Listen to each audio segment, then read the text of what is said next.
আগামী ২০ আগস্ট দেশের ২৩তম রাষ্ট্রপতি নির্বাচনকে সামনে রেখে সব ধরনের প্রস্তুতি নিচ্ছে নির্বাচন কমিশন। তফসিল অনুযায়ী বৃহস্পতিবার ছিল প্রার্থীদের মনোনয়নপত্র জমা দেওয়ার শেষ দিন। এদিন একে একে নির্বাচন কমিশনে আসে রাজনৈতিক দলগুলো।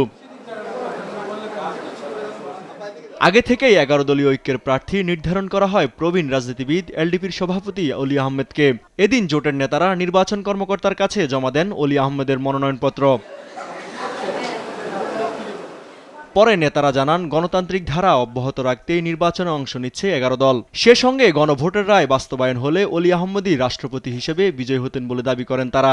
১১ দলীয় জোটের যিনি প্রার্থী ডক্টর অলি আহমদ বীর বিক্রম, ওনার মনোনয়নপত্র আমরা আজকে জমা দিয়েছি।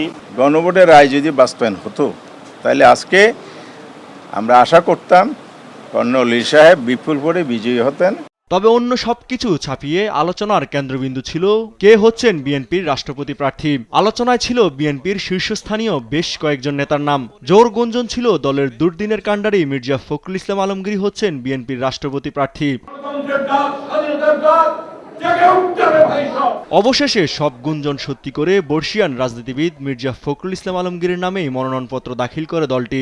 বিএনপি এবং আমাদের দলীয় জোট থেকে মনোনীত হয়েছেন আমাদের ভারপ্রাপ্ত আমাদের মহাসচিব সাহেব, তিনি মির্জা ফখরুল ইসলাম আলমগীর, তিনি মনোনীত হয়েছেন। নিয়ম লক্ষণ হয়তো আপনি বলতে পারেন তাদের এই কটা ভোটে ফেল করবো জিনিস না, আমি তাদেরকে স্বাগত জানাই যে তারা রাষ্ট্রপতি নির্বাচনকে প্রত্যাখ্যান না করে অংশগ্রহণ করছে।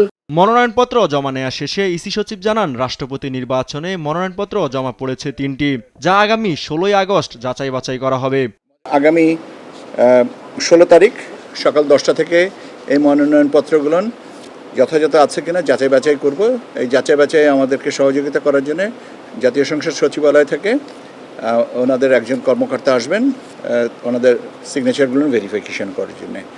সংসদে ২/৩ সংখ্যাগরিষ্ঠতা থাকায় আগামী ২০ আগস্ট রাষ্ট্রপতি পদে নির্বাচিত হতে যাচ্ছেন মির্জা ফখরুল ইসলাম আলমগীর। আর সেই ক্ষেত্রে ২৩তম রাষ্ট্রপতি হিসেবে বঙ্গভবনের বাসিন্দা হচ্ছেন প্রবীণ এই রাজনীতিবিদ।